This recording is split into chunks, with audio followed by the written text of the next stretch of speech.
اعوذ باللہ من الشیطان الرجیم، بسم اللہ الرحمن الرحیم۔ ہمارے یوٹیوب چینل اسلامی معلومات کے معزز سامعین حضرات، السلام علیکم ورحمۃ اللہ وبرکاتہ۔ ایک بار پھر میں فقیر نوری آپ تمام سامعین کے لیے ایک نئے اسلامی واقعے کو لے کر حاضر ہوں۔ اس سے پہلے کہ ہم واقعے کی شروعات کریں، آپ تمام سامعین سے ہماری گزارش ہے کہ ہمارے اس آڈیو کو اپنے دوستوں اور رشتہ داروں میں زیادہ سے زیادہ شیئر کریں، پسند آنے پر لائک کریں، اور ہمارے نئے سامعین جنہوں نے اب تک ہمارے چینل کو سبسکرائب نہیں کیا ہے، ان سے گزارش ہے کہ وہ ہمارے چینل کو سبسکرائب ضرور کر لیں۔ آج ہم آپ کے لیے حضرت بشر الحافی رحمت اللہ تعالی علیہ کا واقعہ لے کر حاضر ہوئے ہیں۔ آپ رحمت اللہ علیہ کا شمار اللہ تبارک و تعالی کے برگزیدہ بندوں اور اپنے دور کے ولی کامل میں ہوتا ہے۔ ائمہ اربعہ میں سے حضرت امام احمد بن حنبل رحمت اللہ تعالی علیہ بھی آپ کی صحبت میں فیض حاصل کرنے کی غرض سے حاضری دیا کرتے تھے، اور شہر بغداد کے باشندے آپ کی بہت تعظیم کیا کرتے تھے۔ لیکن بغداد کا ایک تاجر آپ کی اس طرح عزت اور قدر نہیں کرتا تھا جس طرح باقی لوگ کیا کرتے تھے۔ جب تاجر کے کچھ دوستوں نے اس سے پوچھا کہ کیا وجہ ہے کہ تم حضرت بشر الحافی رحمت اللہ تعالی علیہ کی تعظیم اور قدر نہیں کرتے، اس تاجر نے دوستوں کو جواب دیا کہ میں نے کئی بار دیکھا ہے کہ حضرت بشر الحافی رحمت اللہ تعالی علیہ نماز جمعہ کی فرض ادا کر کے فوراً مسجد سے چلے جاتے ہیں اور سنت اور نوافل پڑھتے ہی نہیں، اس لیے میں انہیں پسند نہیں کرتا ہوں۔ اس تاجر کے دوستوں نے اسے سمجھایا کہ بغداد کے نیک اور پرہیزگار لوگ حضرت بشر الحافی رحمت اللہ تعالی علیہ کی تعظیم کرتے ہیں، لہٰذا تمہیں بھی بشر الحافی رحمت اللہ علیہ کی قدر کرنی چاہیے۔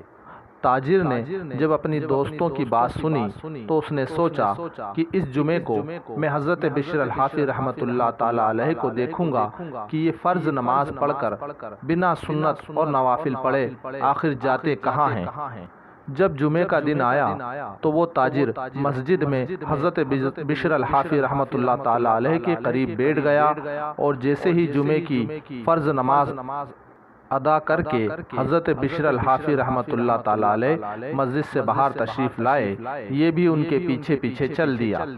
اس تاجر نے دیکھا کہ حضرت بشر الحافی رحمت اللہ تعالی علیہ نے روٹی کی دکان پر جا کر روٹیاں خریدی، اور آگے جا کر ایک دکان سے کچھ کباب لیے اور جنگل کی طرف جانے لگے۔ یہ دیکھ کر آپ کا پیچھا کر رہے تاجر نے سوچا، اب میں سمجھا کہ حضرت بشر الحافی رحمت اللہ تعالی علیہ سے بھوک برداشت نہیں ہوتی، اسی لیے یہ جمعے کی سنت ادا کیے بنا ہی مسجد سے چلے آتے ہیں۔ اس تاجر کے دل میں یہ خیال بھی پیدا ہوا کہ دیکھا جائے آخر حضرت بشر الحافی رحمت اللہ تعالی علیہ جنگل میں کہاں جا کر کھانا کھاتے ہیں، لہٰذا اس نے حضرت بشر الحافی رحمت اللہ علیہ کا پیچھا کرنا جاری رکھا۔ تاجر نے دیکھا کہ جنگل میں ایک جھوپڑی بنی ہے، اور حضرت بشر الحافی رحمت اللہ علیہ اس جھوپڑی کا دروازہ کھول کر اس میں داخل ہو گئے۔ تاجر بھی جھوپڑی کے پاس پہنچا، اور اس نے چھپ کر کھڑکی سے دیکھا کہ اندر ایک اپاہج بوڑھا آدمی کھاٹ پر پڑا ہوا ہے، اور حضرت بشر الحافی رحمت اللہ تعالی علیہ اپنے عمامے کو پانی میں بھگو کر اس بوڑھے کے منہ کو صاف کر رہے ہیں،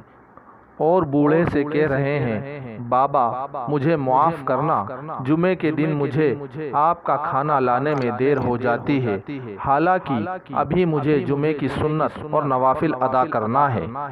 اس پر اس بوڑھے اپاہج آدمی نے کہا، اے بشر الحافی،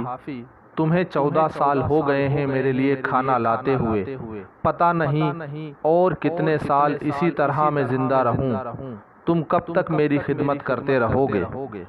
اس بوڑھے آدمی کی بات سن کر حضرت بشر الحافی رحمت اللہ تعالی علیہ نے کہا،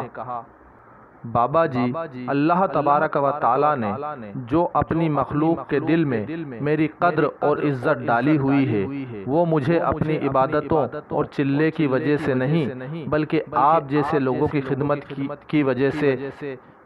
حاصل ہوئی ہے۔ تاجر اپنی آنکھوں سے یہ منظر دیکھ کر اس بدگمانی پر جو اس نے حضرت بشر الحافی رحمۃ اللہ تعالی علیہ کے بارے میں کی تھی بڑا شرمندہ ہوا۔ لہٰذا سامعین حضرات محترم، اس واقعے سے ہمیں یہ سبق ملتا ہے کہ بنا تحقیق کیے دوسروں کے بارے میں اپنی رائے قائم نہیں کرنا چاہیے۔ اللہ تبارک و تعالیٰ کی بارگاہ میں دعا ہے